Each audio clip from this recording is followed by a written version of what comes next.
না, রাহমানিকে টাকা দিয়ে আপনি কিভাবে কিনবেন? টাকার খনি ছেড়ে আসলাম, লন্ডন তো টাকার খনি। এরপর আপনার এখানে এসেছি মূলত মায়ার টানে, ভালোবাসার টানে, আবেগের টানে, দ্বীনের টানে, তাআল্লুকাত কোরআনের টানে। আলহামদুলিল্লাহ বলেন। খুতবা শুরুর আগে আপনাদের কাছে একটা কথা বলেই শুরু করবো ইনশাআল্লাহ।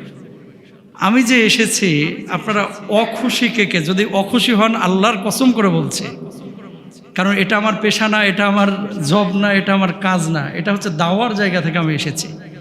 হাসি মুখে বলবেন যে রহমান সাহেব আপনি এসেছেন, আমি অখুশি, আমি আমার ভুলটা আপনার কাছে জিজ্ঞেস করবো অথবা আমি চলে যাব। কেউ কি আছেন অখুশি? খুশি তো? সবাই খুশি তো? তাহলে বলেন আলহামদুলিল্লাহ। আমার স্বপন ভাই এসেছেন, আলহামদুলিল্লাহ। আল্লাহ তাআলা আপনারা যারা এসেছেন বসেছেন সবার এই সময়টাকে কবুল আল মঞ্জুর করুন। সবাই বলেন আমিন। প্রত্যেকটা মানুষের চেহারা আমার মুখস্থ, কারণ 8টা বছর আমি দেখেছি, এবং আপনাদের কাউকে আমি বাবার মতো মনে করি, কাউকে আমার ছেলের মতো মনে করি, কাউকে আমার চাচার মতো মনে করি। এখন এটা কেন মনে করি এটার সংজ্ঞা আমার জানা নেই। কেন মনে করি এটার সংজ্ঞা? কারণ এগুলো আবেগ, অনুভূতি, ভালোবাসা, মায়ার টান একমাত্র আল্লাহর জন্য। সুবহানাল্লাহ বলেন। পাসপোর্টে ইউরোপের ভিসাও আসছে, ইংল্যান্ডের আসছে, মিশরের আসছে, সৌদি আরব আসছে। এখন কতগুলো দেশ যে সফর হয়েছে আমি ভুলে গেছি, ও মাথায়ও নাই। এয়ারপোর্টগুলো তো আলহামদুলিল্লাহ সাভার বাস স্ট্যান্ডের মতো ইউজ হয়ে গেছে, মুখস্থ হয়ে গেছে। বলার উদ্দেশ্য, আপনারা প্রত্যেকেই ধোকার মধ্যে আছেন, প্রত্যেকেই ধোকার মধ্যে আছেন। কেন? প্রত্যেকটা মানুষের টার্গেট যে আমার ছেলেটা যদি বুয়েটে পড়ে, মেয়েটা যদি বিশ্ববিদ্যালয়ে পড়ে, তাহলেই হয়তো বা সফল। ছেলেটা যদি পুলিশের একটা চাকরি পেয়ে যায়, মেয়েটা যদি একটা সরকারি চাকরি পেয়ে যায়, তাহলেই হয়তো বা সফল। যে আপনাকে বলছি, আপনাকে, আপনার মতে এমন স্বপ্ন দেখা হাজার হাজার মানুষ দেখলাম, যাদের ছেলে মেয়েরা অক্সফোর্ডে পড়ে, যাদের ছেলে মেয়েরা ক্যামব্রিজে পড়ে, যাদের ছেলে মেয়েদেরকে আমি নিজে দেখেছি, একসাথে বসেছি, একসাথে খেয়েছি, কিন্তু বাপ মার কোনো খোঁজ খবর রাখে না। এটাকে সুখ বলে না, এটা ধোঁকাবাজি, ধোঁকাবাজি, ধোঁকাবাজি। কথা বলেন ঠিক না? আমার কলিজার টুকরা ভাইরা যারা আপনারা বসেছেন, আপনারা সৌভাগ্যবান। তার চাইতে বেশি সৌভাগ্যবান আমি, যে আল্লাহ সুবহানাহু ওয়া তাআলা আবার প্রায় 13-14 মাস পরে আপনাদের সামনে আসার বসার তৌফিক দান করেছেন। সবাই বলেন আলহামদুলিল্লাহ। আমি যখন লন্ডন চলে যাই, সেই দিন আমি এই মিম্বার থেকে ঘোষণা করেছিলাম যে আমার মনটা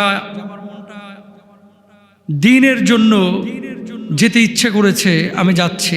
তবে যদি আমার ভালো না লাগে, আবার দ্বীনের জন্যই আমি বাংলাদেশে ফিরব। আর যদি আল্লাহ তাআলা আমাকে বাংলাদেশে ফিরান, তাহলে আপনাদের সাথে আবার মোলাকাত করব, সাক্ষাৎ করব। আলহামদুলিল্লাহ, আল্লাহ কবুল করেছেন। আমি বলেছিলাম, আপনাদের হয়তো অনেকের মনে আছে।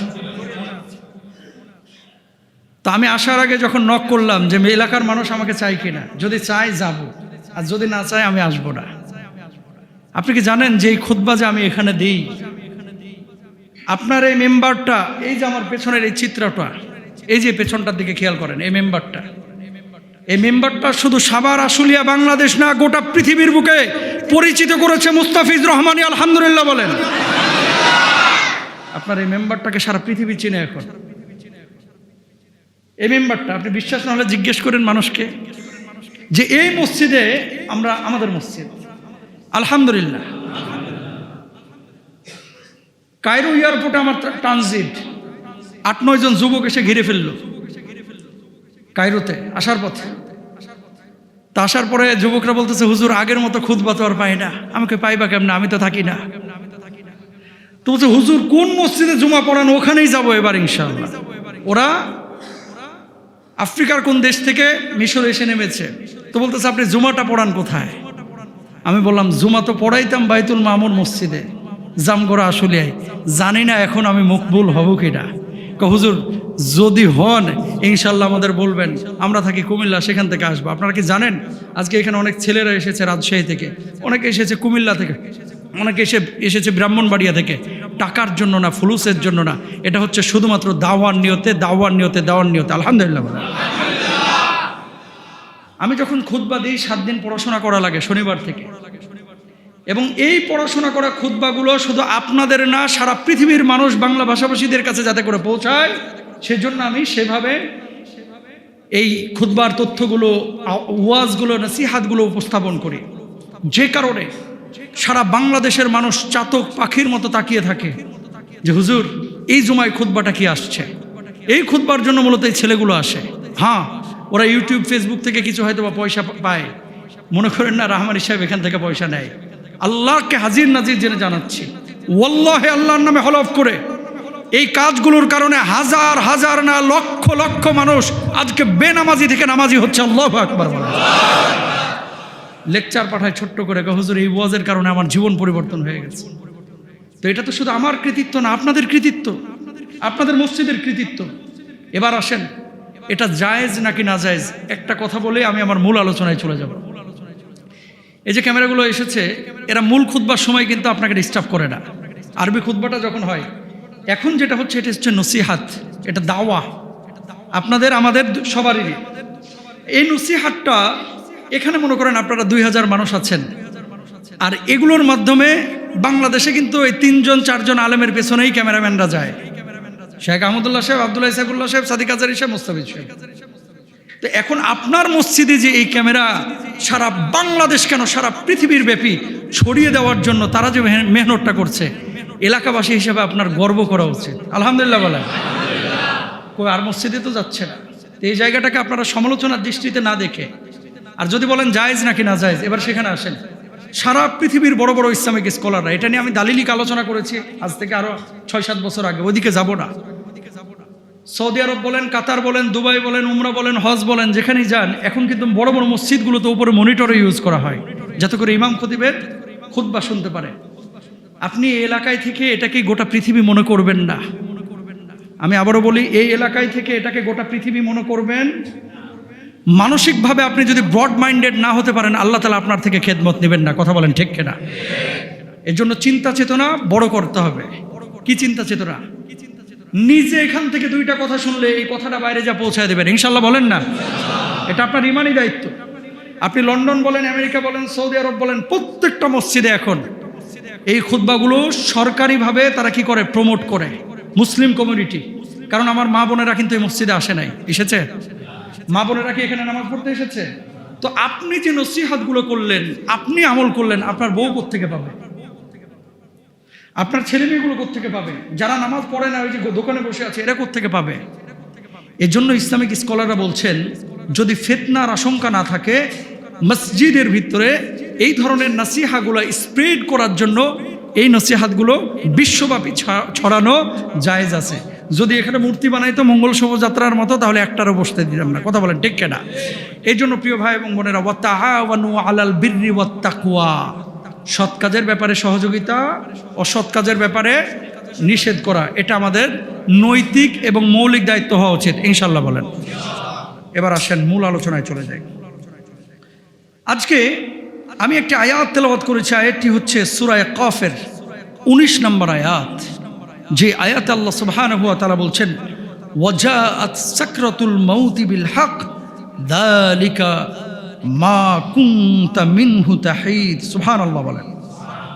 মৃত্যুর যন্ত্রণা এটা আমাদেরকে ভোগ করতে হবে। মৃত্যুর স্বাদ আমাদেরকে আস্বাদন করতেই হবে ভাই। কেউ কোনো আওয়াজ করবেন না, চুপ করে বসে কথাগুলো, দামি কথাগুলো মনোযোগ দিয়ে শুনবেন। এখানে যারা আছেন, কারো পয়সা বেশি, কারো পয়সা কম, কেউ আপনারা আছেন এই এলাকায় থাকেন, কেউ থাকেন বাইরে। মৌত যেদিন চলে আসবে, সকাল না বিকাল, সন্ধ্যায় না গোধূলিতে, গরমকালে নাকি শীতকালে, এটা কিন্তু আমরা কেউ জানি। এই জন্য আল্লাহ রাব্বুল আলামিন বলছেন, কুল্লু নাফসিন যায়িকাতুল মাউত।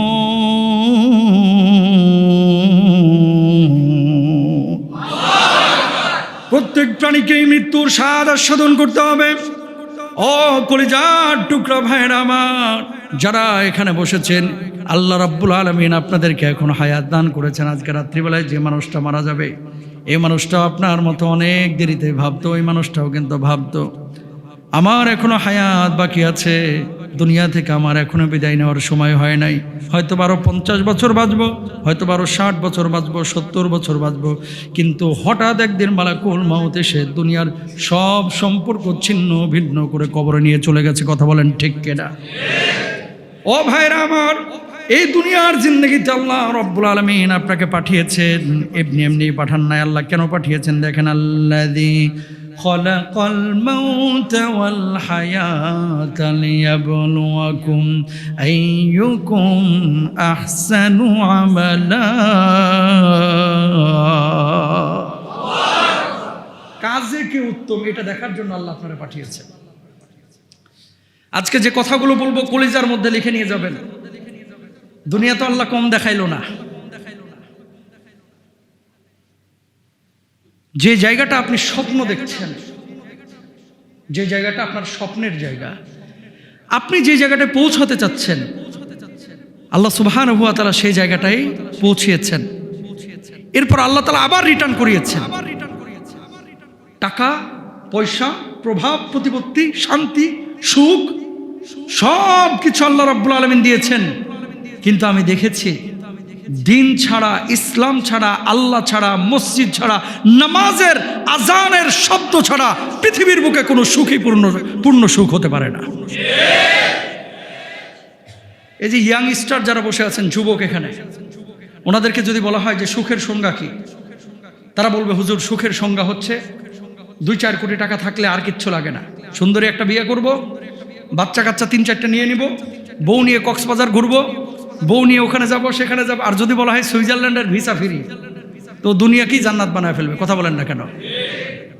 ঠিক আছে, সুখটা কোথায়? এখানে আপনারা যারা আছেন, গত 1-1.5 বছরে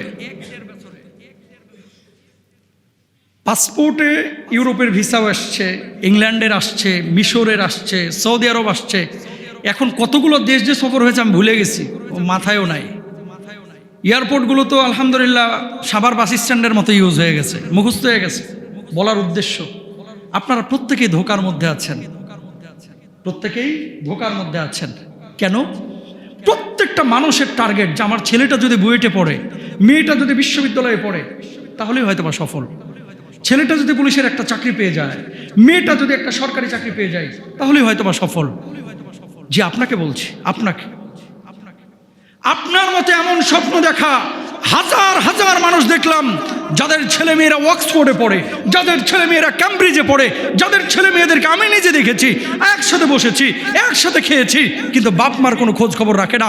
এটাকে সুখ বলে না, এটা ধোঁকাবাজি, ধোঁকাবাজি, ধোঁকাবাজি। কথা বলেন ঠিক না?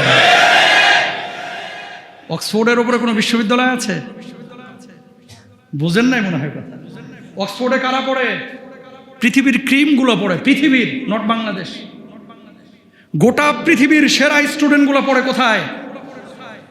এবং সেই অক্সফোর্ডে এমন স্টুডেন্টও পেয়েছি, আল্লাহকে চিনে গিয়েছে, এই বড় দাড়ি, জুব্বা টুপি, দেখে মনে হবে যে মাদ্রাসার হুজুর, মনে হয় ধান টান কালেকশন করতে এসে গ্রাম থেকে, অথচ অক্সফোর্ডে গ্র্যাজুয়েশন করা। সারা রাত দাঁড়িয়ে দাঁড়িয়ে ইস্ট লন্ডন মসজিদে কিয়ামুল লাইল করেছে। তার মানে কি বোঝা যায়? দিনের মধ্যেই সুখ, ইসলামের মধ্যেই সুখ, আল্লাহওয়ালাদের মধ্যেই সুখ, কোরআনের মধ্যে সুখ। দিনহীন মানুষ কখনো সুখী হতে পারে না, পারে না, পারে না। ঠিক কিনা? এখন যখন আপনার ভিতরে দিন চলে আসবে, মৃত্যুটা সহজ হবে। মৃত্যুটা 2.2 বিলিয়ন পাউন্ড এবছর ব্রিটেনের মানুষ জাকাত দিয়েছে। 1 পাউন্ড সমান কত জানেন? 165 টাকা। কত টাকা? 1 পাউন্ড মানে হচ্ছে 165 টাকা। 2.2 বিলিয়ন মানুষ, ব্রিটেনের মানুষ গোটা পৃথিবীকে জাকাত দিয়েছে। সে দেশে জাকাত খাওয়ার মতো কোনো মানুষ নাই, বুঝেন? কিন্তু আপনি চেহারার দিকে যদি তাকান, আপনি যদি তার অবয়বের দিকে তাকান, শরীরের দিকে তাকান, কোথায় যেন শূন্যতা, কোথায় যেন হাহাকার, কোথায় যেন অস্থিরতা, কোথায় যেন অশান্তি। 10% মানুষ সুখে আছে, 90% মানুষের ভিতরে একটা অস্থিরতা, অশান্তি অনেকের মধ্যেই কাজ, মানে এরকম দেখা যায়। তো তারাই অশান্তিতে, যাদের নামাজ নাই, দিন নাই, ইসলাম নাই, হালাল হারাম তোয়াক্কা নাই, আর তারাই সুখী যাদের মধ্যে দিন আছে, ইসলাম আছে, হালাল হারাম আছে। আল্লাহু আকবার বলেন। তো আপনি আপনার ছেলেকে অক্সফোর্ডে পড়াবেন, হার্ভার্ডে পড়াবেন, ক্যামব্রিজে পড়াবেন, অথবা বুয়েটে পড়াবেন, এরপরে কি? এরপরে কি? শেষ।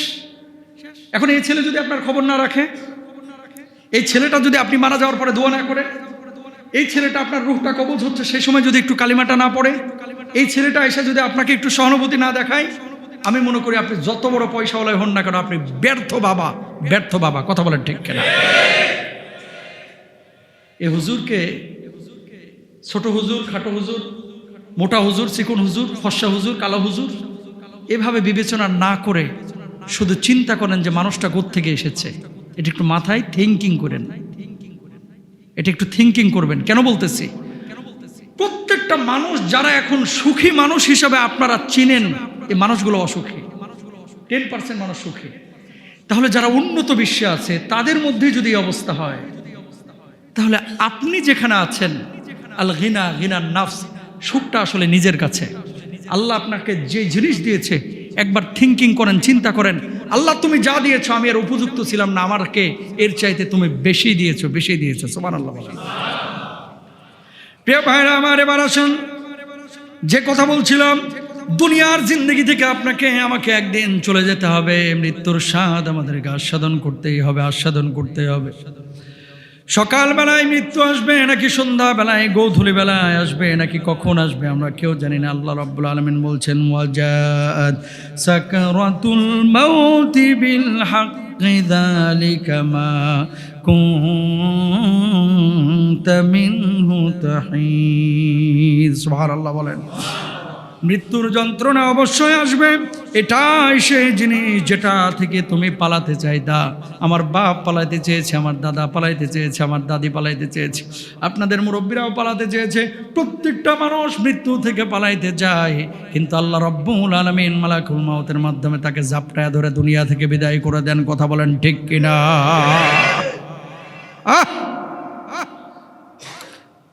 প্রিয় ভাইরা, আবার মানুষজন এমন কথা বলে, হুজুর মানসিকভাবে আপনি ঠিক আছেন কিনা? উন্নত দেশ থেকে আপনি চলে যাচ্ছেন, মানসিকভাবে আপনি ঠিক আছেন কিনা? মানে মানুষ কতটা দুনিয়ামুখী আপনি কল্পনা করতে পারেন? মানুষ কতটা দুনিয়ামুখী, মানসিকভাবে আপনি ঠিক আছেন কিনা? তার মানে কি? তার কাছে সুখটা হচ্ছে ইউরোপে, সুখটা হচ্ছে আমেরিকায়। ইউরোপ আমেরিকায় মূল সমস্যা হচ্ছে ছেলেমেয়েরা বড় হয়ে যাওয়ার পরে যার যার মতো ব্যস্ত হয়ে যায়। বছরে একবার দুইবার খবর নিতে আসে, ফোন দেয়ও না। আপনি বাইরে থেকে এসে হার্ড ওয়ার্ক করেছেন, বাড়িতে এসে দরজা খুলে ছেলেটার মুখের দিকে তাকাইলেন, কলিজাটা ঠান্ডা হয়ে গেল, সমস্ত ক্লান্তি দূর হয়ে গেল। কথা বলেন ঠিক কিনা? এগুলো তো সুখ। ও পটল কিনতাম 5 পিস, বেগুন কিনতাম 1 পিস। কেন? একটা বেগুনের দাম বাংলা টাকায় 350 টাকা পড়ে যায়। কথা বুঝেন নাই? কিন্তু বাংলাদেশে এই জিনিসগুলো কিন্তু সস্তা, সহজ। আমাদের দেশের মানুষের মূল সমস্যা হচ্ছে সবসময় আমরা অন্যকে কম্পেয়ার করি। ধরেন এই এলাকায় সবচাইতে ধনী মানুষটা, আপনি সবসময় ওর দিকে তাকান, ইস উনার মতো যদি আমার টাকাটা থাকতো, ইস উনার মতো যদি আমার পয়সা থাকতো। কিন্তু একটাবার নিচের মানুষটার দিকে তাকান না, হাই হাই হাই, আল্লাহ তো আমাকে ওই জায়গাটায় রাখতে পারতেন। কথা বলেন ঠিক কিনা? এই জন্য নবীজি বলেছেন, আল গিনা গিনান নাফস, ধনী তো সেই যে মানসিকভাবে, আত্মিকভাবে যে মানুষটা ধনী। আত্মিকভাবে ধনী হওয়ার চেষ্টা করতে হবে। কয়দিনের জিন্দেগি ভাই, কয়দিনের জিন্দেগি? আজকে দেখেন যে মানুষটা গত রাতে মারা গিয়েছে, এখন কিন্তু তার দাফন হয়ে গেছে। আপনি জানেন না আপনার মৃত্যুটা কখন আসবে, সকালবেলা না দুপুরবেলা, রাত্রিবেলায় নাকি সন্ধ্যাবেলায়। তার আগে আপনি কিছু খেয়েছেন নাকি খান নাই? আরে আপনি যেদিন মারা যাবেন সেদিন হয়তো আপনার বাড়ির চুলাটায় আগুন জ্বলবে। আপনি যেদিন মারা যাবেন সেদিন হয়তো বা সকালবেলায় পরবর্তী দিন আপনার আত্মীয় স্বজন মাঠে গিয়ে ঘাটে গিয়ে কাজ করবে। আপনি যেদিন মারা যাবেন তার কয়েকদিন পরে আপনার স্ত্রীও কিন্তু স্বাভাবিক খানা দানা খাবে। আপনি যেদিন মারা যাবেন আপনার সন্তানটাও কিন্তু 1 সপ্তাহ পরে স্কুলে যাওয়া শুরু করবে। আপনি মারা যাবেন, আপনার আশপাশের মানুষগুলো প্রথম 2-3 দিন আপনার জন্য হা হতাশ করবে, এরপরে কিন্তু মানুষগুলো আপনাকে ভুলে যাবে। ও কলিজার টুকরা ভাইরা আমার, মৃত্যু নিয়ে আমরা কেন আমরা উদাসীন, কেন আমরা গাফেল? চোখটা তো প্রতি রাত্রেই বন্ধ করেন, প্রত্যেকটা রাত্রেই তো চোখটাকে বন্ধ করেন। আপনি কি চিন্তা করেন না, আরে কত মানুষ চোখটাকে বন্ধ করলো আর চোখটাকে খুলতে পারলো না। আরে আপনি কি চিন্তা করেন না, কত মানুষ রাত্রিবেলায় ঘুম থেকে উঠে এই ঘুমটা তার শেষ ঘুম হয়ে গেল। আপনি কি চিন্তা করেন না, আপনার বাবাটা ঈদের সময় আপনার সাথে একসাথে নামাজ পড়েছে, আজকে সেই বাবাটা গোরস্থানে শুয়ে আছে। আপনি চিন্তা করেন না, যে মানুষগুলো আপনার সাথে দিন রাত একসাথে কাটিয়েছে, সে মানুষগুলো আজকে আপনি মারা যাওয়ার পরে কিছুক্ষণ পরে 2 দিন 4 দিন 5 দিন পরে ভুলে যাবে। একটা বারকে আপনি কল্পনা করেন না, আপনি কি চিন্তা করেন না? একটু চিন্তা করেন।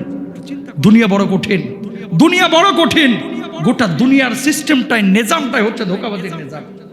এবং দুনিয়া, এজন্য আল্লাহ তাআলা বলেছেন ওমাল হায়াতুদ দুনিয়া ইল্লা মাতাউল গুরুর, যে পার্থিব জীবনটা হচ্ছে একটা ধোঁকার জীবন, একটা ধোঁকার জীবন, একটা ধোঁকার জীবন। আল্লাহু আকবার বলেন। তাহলে কি করতে হবে সুন্দর মৃত্যুর জন্য, ভালো মৃত্যুর জন্য আমাদের করণীয় কি? প্রিয় ভাইরা আমার, ভালো মৃত্যুর জন্য সাহাবী রিদওয়ানুল্লাহি আনহুম আজমাইন যেভাবে প্রস্তুত নিয়েছেন, সব সময় মৃত্যুকে স্মরণ করতে হবে। সাহাবীরা এভাবে শিখেছেন। আল্লাহর হাবিব সাল্লাল্লাহু আলাইহি ওয়াসাল্লাম বলছেন আকসিরু যিকরা হাযিমিল লাযযাত। আল্লাহর হাবিব বলছেন তোমরা বেশি বেশি মৃত্যুকে স্মরণ করো, বেশি বেশি মৃত্যুকে স্মরণ করো। আমার নবীজির জীবনে কোনো গুনাহ ছিল না। ওয়াল্লাহি লা আস্তাগফিরুল্লাহ ওয়া আতুবু ইলাইহি আকতার মিন 70 মাররাত। আমার নবীর জীবনে কোনো গুনাহ নাই, নবীজি জীবনে কোনো গুনাহ করেন নাই। আমার নবী নিষ্পাপ ছিলেন, আমার নবীর জীবনে কোনো গুনাহ ছিল না, কিন্তু আমার নবী প্রতিদিন 70 বারের বেশি তওবা করেছে। আপনি আমার জীবন, আপনার আমার জীবনে শত শত হাজার হাজার গুনাহ আছে, কিন্তু আপনি আমি দিনে একবারও তওবা করার সুযোগ অনেকেই পায় না। কথা বলেন ঠিক কিনা? আল্লাহর হাবিব সাল্লাল্লাহু আলাইহি ওয়াসাল্লাম বললেন এজন্য আকসিরু যিকরা হাযিমুল লাযযাত, বেশি বেশি মৃত্যুকে স্মরণ করো, কারণ দুনিয়ার সব আস্বাদন, সব স্বাদ কিন্তু মৃত্যু ধ্বংস করে দেবে। আল্লাহর হাবিব সাল্লাল্লাহু আলাইহি ওয়াসাল্লাম 1 নম্বরে বললেন, 2 নম্বরে বললেন দুনিয়ার প্রতি আসক্তি কমাও। কুন ফিদ দুনিয়া কাআন্নাকা গরীবুন আও আবিরু সাবিলিন। বলুন আল্লাহু আকবার। নবীজি বললেন ও দুনিয়ার মানুষ, শোনো শোনো, দুনিয়ার জিন্দেগিতে এমন ভাবে তুমি থাকো যেন তুমি একজন পথিক, যেন একজন মুসাফির, অথবা একজন অপরিচিত ব্যক্তি। ও কলিজার টুকরা ভাইয়ের আমার, খেয়াল করেন এই দুনিয়ার জিন্দেগিতে যত চাকচিক্য, যত মায়া, যত ভালোবাসা, সব কিছু একদিন শেষ হয়ে যাবে যখন মালাকুল মাউত এসে রূহটাকে কবজ করবে। কথা বলেন ঠিক কিনা? এবার দুনিয়ার প্রতি আসক্তি কমাবেন কেমনে, কিভাবে কমাবেন? শুনেন, পাপের সুযোগ না পাওয়া আর পাপের পরিবেশে থেকে পাপ না করা, দুইটা কিন্তু দুই জিনিস। বুঝেন নাই মনে হয় ব্যাপারটা। আপনি পীর সাহেবের ছেলে, আপনি সুদ খাইবেন কেমনে? আপনি হুজুরের ছেলে, আপনি ঘুষ খাবেন কিভাবে? কিন্তু আপনি ভূমি অফিসে জব করেন, আপনি জনপ্রশাসন মন্ত্রণালয়ে কাজ করেন, সেখানে সুদের সময় মানে সুযোগ আছে, ঘুষের সুযোগ আছে, আপনি ঘুষ খাইলেন না, আসলে আপনি আল্লাহওয়ালা। কথা বলে না, আসলে আপনি কি? সুযোগ আছে সুদ খাওয়ার, সুযোগ আছে ঘুষ খাওয়ার, কিন্তু আপনি খাইলেন না। আর আপনার সুযোগই নাই, করতেছে আমি সুদ টুদ কিছু খাই না, পাস না দেয়া খাস না। কথা বলেন না কেন? হুজুর মদটা আমি কিচ্ছু খাই না, পাওনা দেখে খাও না। আমি নিজে দেখেছি বিমানে, চেহারা শুরুতে কয় হুজুর নামাজ কালাম কিন্তু আমি একটাও ছাড়ি না, পাশের সিটে বসা পিছনে। পরে দেখি ইংলিশে বলতেছে, ওই যে কি একটা নাম বললো, মদের নাম, আমি ওই নামটা জানি না, তো এরকম বললো যে ডু ইউ হ্যাভ ওই মদ। এখন ওই মদটার নাম আমি আর জানি না, তো আমি চিন্তা করলাম এই লোকটা না একটু আগে বললো যে নামাজ কালাম পড়ি, তো আবার মদ খুঁজে কেন?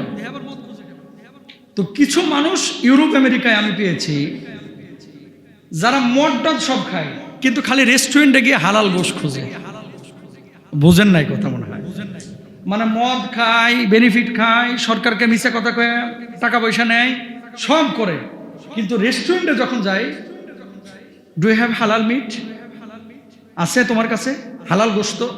মানে চিকেনটাকে হালাল, গরুটাকে হালাল, বিফটাকে হালাল, মিটটাকে হালাল, ফিশটাকে হালাল, এগুলো হালাল খোঁজে। তো হারাম কর তুই যে মদ খাস কে?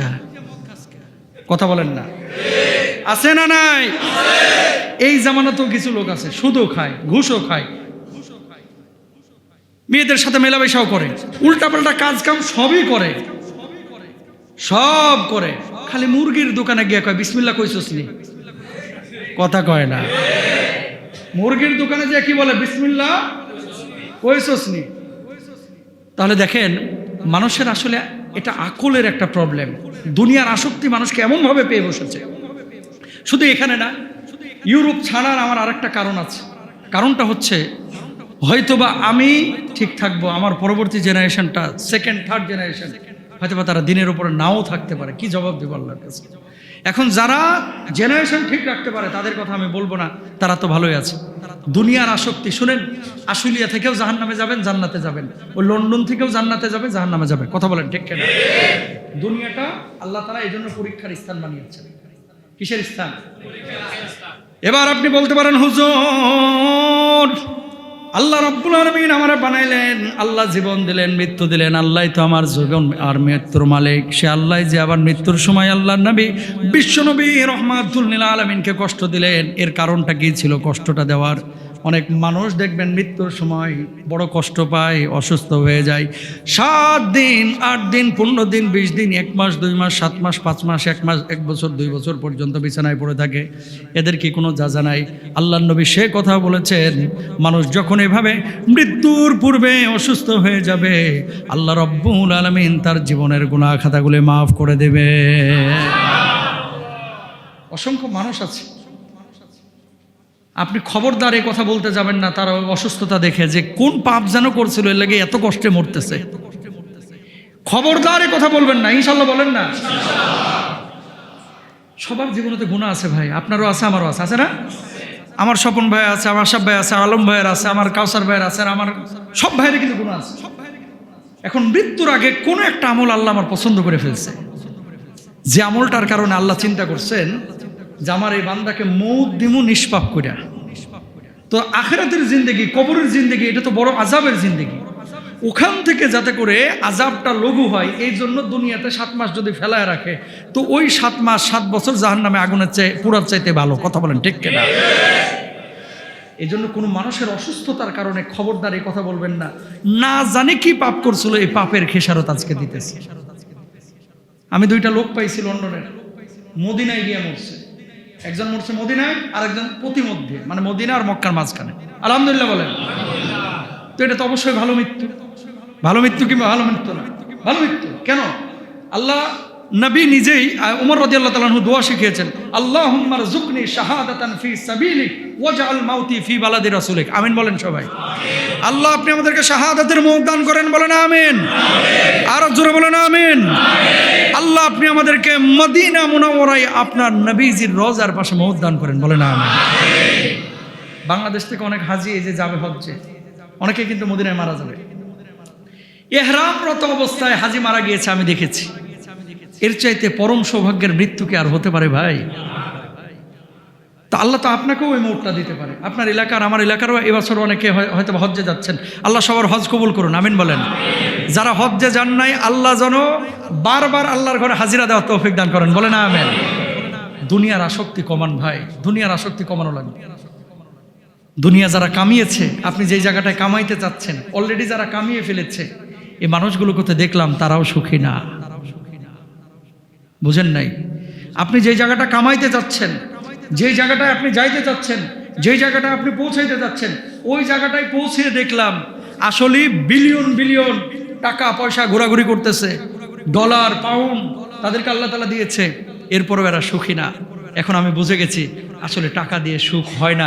এতদিন ওয়াজ করেছি, আজকে বাস্তবতা পেয়ে গেছি। আলহামদুলিল্লাহ বলেন না? বুঝাইতে পারছি কথাটা? এখন বুক ফুলায় কেন বলতেছি বলেন তো? চোখ দিয়ে দেখছি এজন্য। এতদিন বলছি শুধু কিতাব পড়া, এতদিন বলছি কি পড়া? কিতাব পড়া, আর এখন চোখে দেখে বলতেছি। এতদিন চোখে দেখি নাই, এখন চোখে দেখে বলতেছি। এই জন্য কলিজার টুকরা ভাই এবং বোনদেরকে বলবো, যা আছে এটা নিয়ে সুখে থাকেন। বলেন যে আল্লাহ তুমি যা দিয়েছো আমার যোগ্যতার চাইতে বেশি দিয়েছো। আল্লাহর কসম আপনার চাইতে সুখী পৃথিবীতে একজনও নাই। আর কি চান? আপনি সুস্থ মানুষ, আপনি সুস্থ মানুষ, খেয়াল করেন, কামাইলেন 5 লাখ, ডাক্তারের পেছনে 4 লাখ খরচ হয়ে গেল, ঘোড়ার ডিমেরও লাভ নাই, ঠিক না? কামাইলেন ইমাম খতিব মুয়াজ্জিনের মতো মাত্র 15,000 20,000, মাশাআল্লাহ। বাচ্চাগুলো ডেলিভারির সময় সিজার লাগতেছে না। অনেক হালাল যারা খান অনেকে আছেন আপনারা, ছেলে মেয়েদের কোনো অসুখ নাই। অনেকে বলবে হুজুর হসপিটাল কবে গেছি ভুলে গেছি, আছে না নাই? আছে। তাহলে সুখের সংজ্ঞা, লাইফে বারাকাটা হচ্ছে আসল জিনিস। আবারও বলি, শুধু টাকার পিছনে ছুটেন না ভাই, দিনের পিছনে ছুটেন, ইসলামের পিছনে ছুটেন, নামাজের পিছনে ছুটেন, হালালের পিছনে ছুটেন। খান একটু কম, এর মধ্যে আল্লাহ বারাকা দেবে ইনশাআল্লাহ। তাহলে মৃত্যু যন্ত্রণা কমানোর দ্বিতীয় আমল হচ্ছে পৃথিবীর প্রতি আসক্তি কমানো। পৃথিবীর প্রতি আসক্তি কমাবো, ভালোবাসা বাড়াবো কিসের প্রতি? আখেরাতের প্রতি। বলেন কিসের প্রতি? আখেরাতকে প্রাধান্য দেব, দুনিয়াকে কম প্রাধান্য দিব ইনশাআল্লাহ। কথা বললে তো 3 ঘন্টা লাগবে। মিলিয়ন পাউন্ডের বাড়ি, এরা তো এখন বিয়ে শাদী করে না। কারা বুঝালেন? পশ্চিমের ওরা বিয়ে শাদী করে না, থাকে হচ্ছে ফ্রেন্ডের সাথে। তো ফ্রেন্ড নিয়ে থাকে, বাচ্চা কাচ্চাও নাই। এখন এই যে মিলিয়ন পাউন্ড, কোটি কোটি টাকা যে বাড়ির দাম, এ বাড়ি কাকে দিবে? আর ভালোবাসাটা কোথায় রাখবে? ছেলে মেয়ে তো নাই, ভালোবাসাটা রাখে কুত্তার উপরে। নাউজুবিল্লাহ এখানে বলেন না, খায়া দায়া বাড়িতে যেয়ে বলেন নাউজুবিল্লাহ, জোর বলেন নাউজুবিল্লাহ। আপনি আপনার ছেলেকে ভালোবাসেন, আমি আমার ছেলেকে ভালোবাসি, আমাদের ভালোবাসাটা ওই জায়গাটা আমরা ইনভেস্ট করি। এখন ওদের তো বাচ্চা নাই, বউ নাই, বাচ্চা কাচ্চা নিতেও চায় না, এত বড় বাড়ি, এটা কি হবে? ওই ভালোবাসাটা তখন প্রত্যেকেরই 1টা 2টা করে, ভাই এক একটা কুকুর দেখতে হাতির মতো দেখা যায়। আর এই কুকুরগুলোর পেছনে তাদের মাসিক খরচ বাংলা টাকায়, এক একটা কুকুরের পেছনে 4.5 থেকে 5 লাখ টাকা, এক একটা কুকুরের পেছনে। এখন আমরা সেনা মারা যাওয়ার আগে আমাদের সন্তানদের জন্য আমরা সম্পদ উইল করে যাই, অথবা সন্তানরা অটো পেয়ে যায়। হ্যাঁ, সম্পদ কে নেবে? তো সরকারি আইন ছিল, যাদের বাচ্চা কাচ্চা নাই, কেউ যদি মারা যায় আর সম্পদ সরকার নিয়ে যাবে। এখন এরা চালাক হয়ে গেছে, আমার বাচ্চা নাই, কি হয়েছে? আমার কুকুর আছে না। এই জন্য এখন শুরু করছে কি জানেন? সম্পদগুলো কুকুরের নামে উইল করা। নাউজুবিল্লাহ বলবেন না। সম্পদ কার নামে উইল করে? কুত্তার নামে। এখন এই কুত্তা মহাজন, উনি খাইবেন কয়দিন, কয় কোটি টাকা উনি খাবেন, এটা আবার নিয়ম আছে। এই কুকুর উনি যদি মারা যায়, ধরেন 50 বছর বাঁচলো, 50 বছর ওই বাড়ির টাকা ওই কুকুর খাইলো। এই কুকুর মারা যাওয়ার পরে এই টাকাটা আবার কুকুরদের চ্যারিটি আছে, নিয়ন্ত্রণ করে মানুষ। চ্যারিটিটা কাদের? কুকুরের। এখান থেকে কুকুরদের পেছনেই ওই পুরো বাড়ির খরচটা হবে। আমার আফসোস হয় যে এদের মাথার মধ্যে আল্লাহ তাআলা কি দিয়েছে, ওর বেটা মিলিয়ন মিলিয়ন পাউন্ড ডলার তুমি কুকুরের পেছনে খরচ করছো, আর আমার ইরানে আমার গাজায় বাচ্চারা পানির অভাবে মারা যাচ্ছে। আল্লাহ তোদের উপরে লানত ফেলুক। কথা বলেন ঠিক কিনা? এর চাইতে লজ্জাজনক আর কি হতে পারে? ওই যে জর্ডান, একটা কুকুরের হসপিটালে গেছি জর্ডানে, যা দেখলাম কুকুরের হসপিটালে, ওখানে আবাসিক হোটেলও আছে কুকুরের। কুকুরের মালিক জার্মানি বেড়াইতে গেছে, এই জন্য কুকুরকে উনি হোটেলে রেখে গেছেন। তো ওই হোটেলের কুকুরের মাথার উপরে আবার ক্যামেরাও আছে, উনি ওখান থেকে মোবাইলে তদারকি করে আমার এই কুকুরকে দুপুরে কি খাওয়ানো হয়েছে, সকালে ব্রেকফাস্ট দেওয়া হয়েছে কিনা, বুঝেন না, রাত্রিবেলায় কি খাবার প্রোভাইড করা হয়েছে। এদের চাইতে আহাম্মুক এই জামানায় আর কেউ নাই। কথা বলেন ঠিক কিনা? কেন ভেঙে পড়েছে বলেন? কারণটা কি? কারণ একটাই, দিন নাই, সব ভালোবাসা চলে গেছে কুত্তার উপরে, ঠিক কিনা? বুড়া বয়সে এবার কি করে? ছেলে তো নাই, ছেলের জিজ্ঞেস করে তোর বাপের নাম কি, কয় বাপ নাই, গর্ব করেই বলে। তোর মায়ের নাম কি, মা অমুক। তো এই ছেলের বাপ নাই মানে বুঝছেন তো, ফ্রেন্ডের সাথে মেলামেশা করে হয়ে গেছে। এটা দোষের কিছু না ওদের দেশে, কিন্তু ইসলামে জায়েজ নাকি না জায়েজ? লিভ টুগেদার যেটা বাংলাদেশে এখন চলছে, জায়েজ নাকি না জায়েজ? বিয়ে করে নাই, এখানে গার্মেন্টসে কাজ করতে আসছে, এখানে আয়সা জামাই স্বামী স্ত্রীর মতো থাকতেছে, আসলে জামাই বউ না, আসছে রংপুর থেকে। এরকম রংপুরে ফাইলে একটা ফিডে আছে, আমরা তুলে লাইবেন। কোন রংপুর, লালমনিরহাট, দিনাজপুর, নীলফামারী, সৈয়দপুর, রাজশাহী, ওইদিকে সিলেট, মানে কোনো জেলার কোনো মানুষ যদি ধরতে পারেন এরকম, এদেরকে ওই বাড়িতে থাকতে দিবেন না, কারণ ওই বাড়ির উপরে সারাক্ষণ জেনাহের লানত পড়ে। কথা বলেন ঠিক কিনা? দরকার হয় দেখবেন যে তোর কাবিনের কাগজ দেখা বেটা, সন্দেহ লাগলে সবাইকে না, আবার খবরদার, আল্লাহ তাআলা এই জাতির উপরে লানত পাঠাবেন যারা এই ধরনের লিভ টুগেদার করে। ইউরোপিয়ানরা করতেছে, এটা ওদের ব্যাপার। আমরা মুসলমান বিশ্বের, বিশেষ করে বাংলাদেশের মুসলমানরা হতে দেব না, ইনশাল্লাহ বলেন। আরো জোরে বলেন ইনশাল্লাহ। তাহলে দেখেন, আপনি যে এত টাকা পয়সার কথা চিন্তা করতেছেন, ওরা তো অনেক পয়সা কামাইছে, পয়সা কামায়া এখন শেষ বয়সে এসে আশ্রয়টা পাচ্ছে না। মানুষ মারা যায়, কেউ আসে না ভাই, কোটটাই পরে ওই যে পুরাইতে নিয়ে যায়, ছেলেও কান্দে না, মেয়েও কান্দে না, একটু মনটা খারাপ থাকে। আর বুড়া বয়সে চলে যায় সাগরের পাড়ে ক্যারাভ্যান নিয়ে, ওই সাগরের পাড়ে বসে বসে মৃত্যুর প্রহার করে, কেউ কারো খোঁজ রাখে না। এটা জীবন না, এটা জীবন না। জীবন হচ্ছে এই আল্লাহ সুবহানাহু ওয়া তাআলা যে ফরম্যাটে আমাদেরকে দিয়েছেন। আল্লাহ রাব্বুল আলামিন, এই যে মুরব্বী যখন যাচ্ছেন, নাতি এসে জড়ায় ধরতেছে গলা দাঁড়ায়, হ্যাঁ, নাতি আইসা নানা চলো আমার বাড়িতে, এই যে মায়াগুলা, এগুলো কিন্তু সিস্টেমেটিক। মুরব্বীরা যদি দাদা নানা যারা আপনারা আছেন, নাতি নাতির এই সাপোর্টটা না পাইলে আপনারা আরো বেশি অসুস্থ হয়ে যায়। ডাক্তারের কাছে যাওয়া লাগে না যদি এই সাপোর্টটা দাদারা পায়া থাকে নাতিদের কাছ থেকে। আমি আপনাদেরকে বলবো, হয়তো আপনার সাথে বাপের ভালো সম্পর্ক না, একটু নাতিটাকে পাঠিয়ে দেন, আপনার বাচ্চাটাকে পাঠিয়ে দেন, যাও দাদার সাথে 2 ঘন্টা খেলে আসো। দাদা অসুস্থ থাকলে দেখবেন সুস্থ হয়ে যাবে। দাদির মাথা নাড়তেছে, বাজান রে মাথাটা ব্যথা, নাতি মাথা নাড়ছে, ওষুধও খায় নাই, দাদির মাথা ব্যথা ভালো। তার মানে কি? এগুলো হচ্ছে সুখ। আল্লাহ সুবহানাহু ওয়া তাআলার পক্ষ থেকে পরম ভালোবাসা ঢেলে দিয়েছে আল্লাহ রাব্বুল আলামিন এই মুসলমানদের কলিজার মধ্যে। সুবহানাল্লাহ বলেন। প্রিয় ভাইরা আমার, তাহলে দুনিয়ার প্রতি আসক্তি কমাইতে হবে। 3 নাম্বার, তওবা এবং আমলে ব্যস্ত থাকতে হবে। তওবা মানে খালি ডান পাশে থু থু থু করে 3 বার ছ্যাপ ফেলাইলেন আর বললেন তওবা তওবা, এটার নাম তওবা না। ও কলিজার টুকরা ভাইরা আমার, তওবা হচ্ছে কয়েকটা জিনিসের সমন্বিত নাম।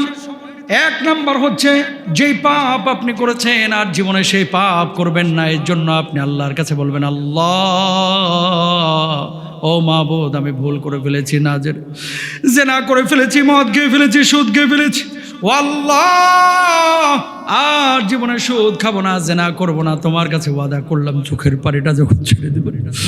আল্লাহ তুমি ছাড়া আমাদের কোনো মাহবুদ নাই, আল্লাহ তুমি ছাড়া আমাদের কোনো খালেক নাই, ও আল্লাহ আমি ছাড়া, আমরা ছাড়া তোমার লক্ষ কোটি বান্দা আছে মাহবুদ, তুমি ছাড়া আমাদের কোনো মাহবুদ নাই, তুমি ছাড়া কোনো আল্লাহ নাই।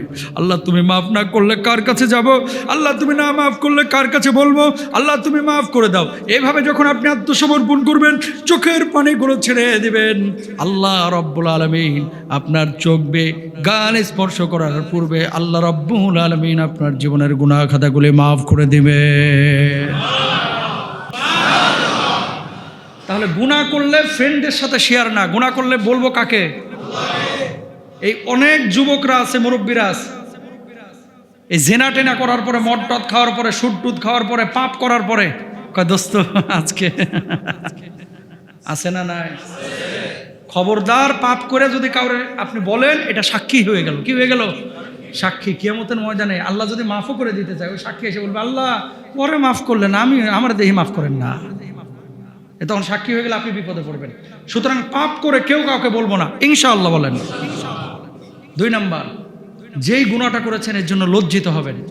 লজ্জিত, কেমন লজ্জা? ইস আল্লাহ, আমি কিভাবে আপনার মুখ দেখাবো, আমি পাপটা করে ফেলেছি, বাবা আপনি আমার মাফ করে দেন আল্লাহ। এভাবে বলেন রাত্রিবেলায় তাহাজ্জুদের নামাজে সাজদা অবরত হয়ে আল্লাহর কাছে বলেন, কান্নাকাটি করেন। 3 নাম্বার। 4 নাম্বার, কিছু সৎ কাজ করেন, তওবায়ে নাসুহা করেন। এমন তওবা যে আল্লাহ আপনি ছাড়া তো আর কেউ আমার মাফ করতে পারবে না, কেউ তো আর নাই মাহবুদ, কার কাছে আমি যাব? লজ্জিত হওয়া, ফিরে আসা, এই পাপ আর না করা, এভাবে কমিটমেন্ট করলে আল্লাহ তাআলা তওবা কবুল করবেন ইনশাআল্লাহ। অনেকে আপনারা গুনাহ করার পরে ল্যাংটা বাবার মাজারে যান, এই ল্যাংটা ফ্যাংটা এগুলো মানা যাবে না। বেলতলি সুলাইমান ল্যাংটা, দোহাই ল্যাংটা, দেহাই ল্যাংটা, নাউজুবিল্লাহ বলেন না। এই সব ল্যাংটা ফ্যাংটার কোনো মাজারে যাওয়া যাবে না, ইনশাআল্লাহ বলেন। ল্যাংটা কখনো ওলি হতে পারে না, পীর হতে পারে না। এই সতর ঢাকা ফরজ না সুন্নত? সবাই বলেন ফরজ না সুন্নত?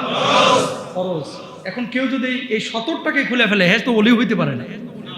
এই জন্য এই যে কোনো ল্যাংটার মাজারে টাকাটুকি দিবেন না। তওবা ইস্তেগফার এটা জায়নামাজে করবেন, মসজিদে অথবা রাত্রিবেলায় মুসল্লায় বসে বসে করবেন, ইনশাআল্লাহ বলেন। তওবা মাজারে না, তওবা হচ্ছে আল্লাহর সাথে বান্দার সম্পর্ক এবং নিজেকে সঁপে দেওয়া। তওবা ওরসে না, তওবা হচ্ছে আল্লাহর সামনে নিজেকে শোভে দেওয়া যে আল্লাহ আর করবো না মাবুদ, ভুল করেছি আল্লাহ তুমি মাফ করে দাও। আমিন বলেন। প্রিয় ভাইরা আমার, এরপর আল্লাহ নবী বিশ্বনবী সাল্লাল্লাহু আলাইহি ওয়াসাল্লাম বললেন, শান্তির উপরে যদি ভালো মৃত্যু, শান্তির মৃত্যু পেতে চান, ইমানের মৃত্যু পেতে চান, আল্লাযীনা তাতাওয়াফাহুমুল মালাইকাতু তাইয়্যিবিন,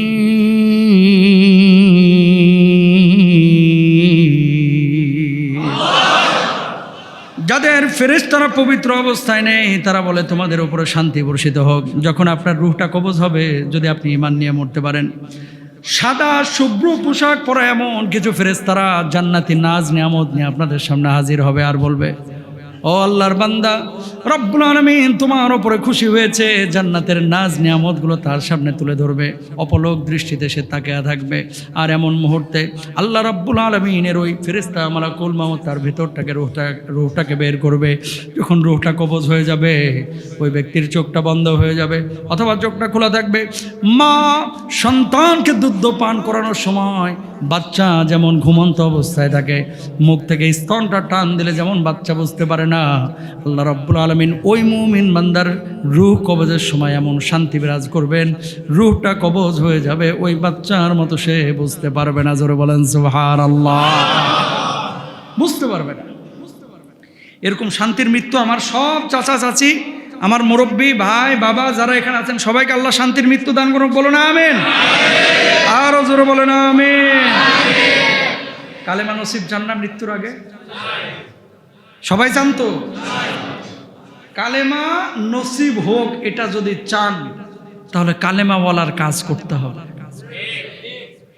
কালেমাওয়ালার কাজ কি?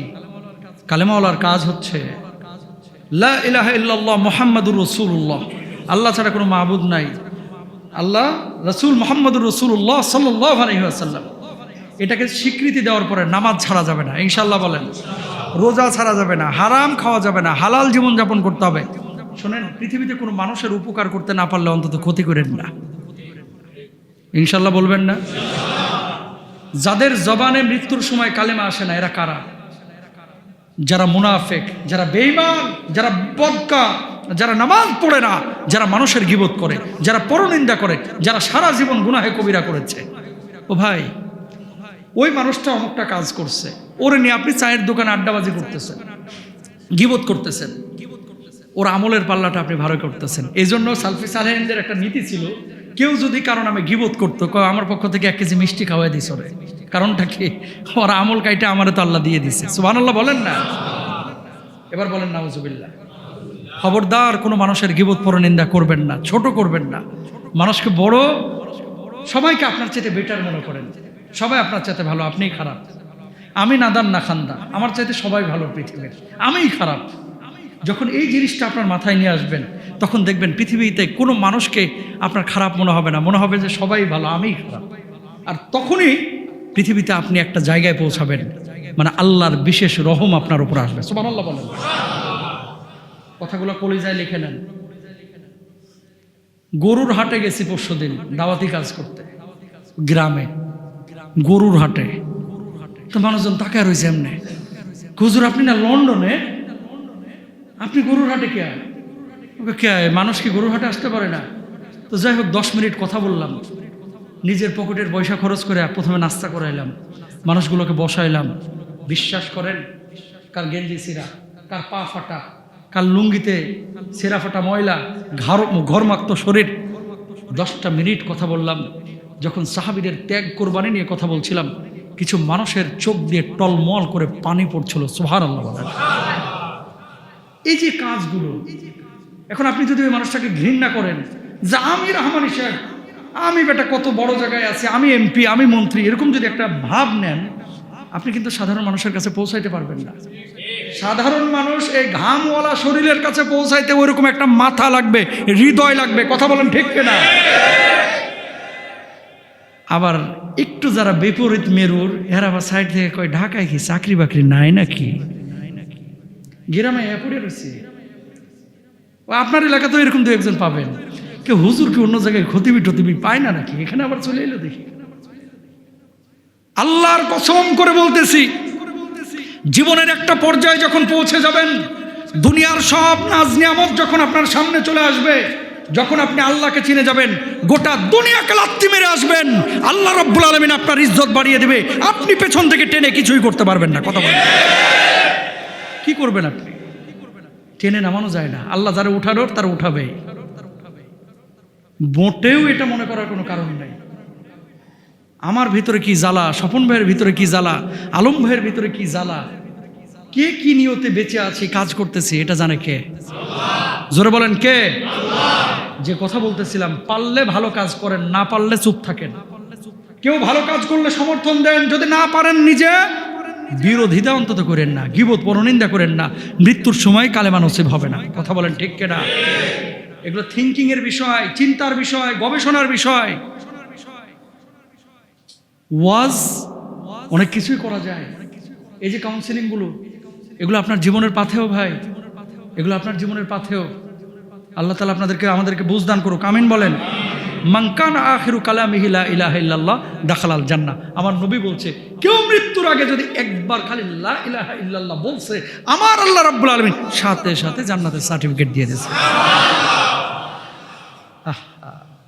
কত মুরব্বী আইসিইউতে দেখবেন এরকম করে, আল্লাহ আল্লাহ আল্লাহ আল্লাহ। ভালো মৃত্যুর লক্ষণ, সুবহানাল্লাহ বলেন না? আপনার বাপদাদারাও আছে, সাধারণ খেটে খাওয়া মানুষ, অত বড় আলেমও না, খতিবও না, বক্তাও না, কিন্তু মৃত্যুর আগে লা ইলাহা ইল্লাল্লাহ বলছে। সুবহানাল্লাহ। তাহলে কার নসিবে কালিমা আসবে এটা আপনিও জানেন না, আমিও জানি না। আল্লাহ দেখবে আপনার হৃদয়ের অবস্থা ভাই। নিজে সৎ হন, নিজে সমালোচনা করবেন না, গীবত করবেন না, পরনিন্দা করবেন না, ভালোভাবে চলবেন, মানুষের ক্ষতি করবেন না, ইনশাআল্লাহ। নামাজ তো ছাড়লেও চলবে নাকি? নামাজ পড়া লাগবে তো। এখন যেমন সবাই এসেছেন, 5 ওয়াক্ত নামাজ যার যার জায়গায় পড়বেন, ইনশাআল্লাহ বলেন। আল্লাহ কবুল করুন, আমিন।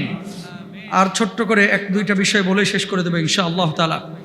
এই মসজিদটা আল্লাহ সুবহানাহু ওয়া তাআলার অশেষ দয়ায় আপনারা খুব সুন্দরভাবে পরিচালনা করেন।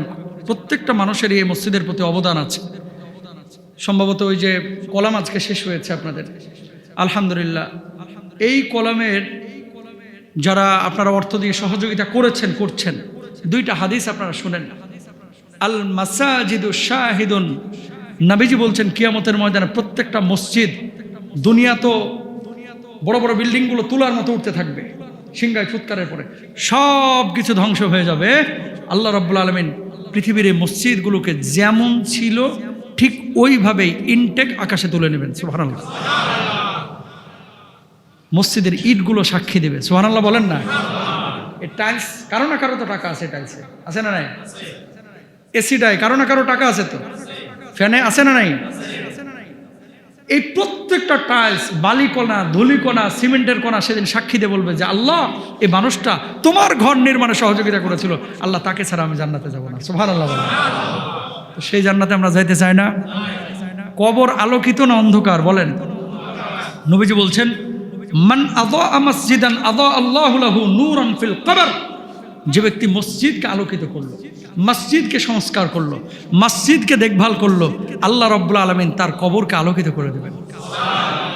তাহলে কবরে বাতি জ্বালাইতে চাইলে মসজিদে বাতি জ্বালাইতে হবে, মসজিদে ইট সিমেন্ট রড দিতে হবে, ইনশাআল্লাহ। এরপর আপনি বলবেন যে হুজুর আমার তো অত সামর্থ্য নাই, তাহলে আমি কি করব? নবীজি এর জন্য বলেছেন, সম্ভব হলে কবুতরের একটা ঘরের সমান হলেও তুমি মসজিদ দিয়ে শামিল হও। মানে কবুতরের ঘর যতটুকু, কবুতরের ঘর কয় কিলোমিটার? আরে হাতের তালুর সমান সেনা। এই তালুর সম পরিমাণ জায়গা, তালুর সম পরিমাণ ইট, তালুর সম পরিমাণ সিমেন্ট, তালুর সম পরিমাণ বালুও যদি দেন মসজিদে, আল্লাহর নবী বলছেন বানাল্লাহু লাহু বাইতান ফিল জান্নাহ, তার জন্য জান্নাতে ইংরেজিতে বলা হয় প্যারাডাইজ। আল্লাহ রাব্বুল আলামিন এমন একটা বালাখানা বানাইবেন যেই বালাখানা দূর থেকে দেখা যাবে। জোরে বলেন সুবহানাল্লাহ। তো এই মসজিদটা আপনার, এই মসজিদটা আমার, এই মসজিদটা আপনাদের সবার। এই মসজিদের আপনারা যারা দায়িত্বশীল আছেন, আল্লাহ সুবহানাহু ওয়া তাআলা আপনাদের খেদমাতগুলোকে কবুল আল মঞ্জুর করুন। তাহলে মৃত্যু নিয়ে আলোচনা হলো, আমরা সৎ জীবনযাপন যদি করি, নামাজ, কালাম, তওবা, তাহলিল এগুলো যদি ঠিক মতো করি, ইনশাআল্লাহ তাআলা আমাদের মৃত্যুটা সুন্দর মৃত্যু হবে। মাঝখানে শিক্ষণীয় অনেক কথা বলেছি যে বিশ্ব কোন গতিতে চলছে, আমরা কোথায় আছি। আপনি যে জায়গাটা স্বপ্ন দেখছেন ওই জায়গাটায় যারা পৌঁছিয়েছে ওরাও আসলে সুখী না। সুখ হচ্ছে দিন মানার মধ্যে, সুখ হচ্ছে ইসলাম মানার মধ্যে, সুখ হচ্ছে আপেক্ষিক বিষয়, আন্তরিক বিষয়। যতদিন আপনি সুস্থ সবল, আপনি সুখী মানুষ, আপনি অসুস্থ, আপনি বিমারি, আপনার পরিবারে বারাকা নাই, সন্তান কথা শোনে না, বউ কথা শোনে না, মেয়ে কথা শোনে না, কেউ পাত্তা দেয় না, লাঞ্ছনার জীবন, সম্মানের জীবন নাই, আপনি অসুখী। এই জন্য সম্মানজনক জীবনের জন্য হালাল খাইতে হবে, হারাম জীবনযাপন বর্জন করতে হবে। আল্লাহ তৌফিক দান করুক, সবাই বলে না আমিন। هذا ما عندي والعلم عند الله عليه توكلت وعليه أنيب وآخر دعوانا الحمد لله رب العالمين والسلام عليكم ورحمة الله وبركاته.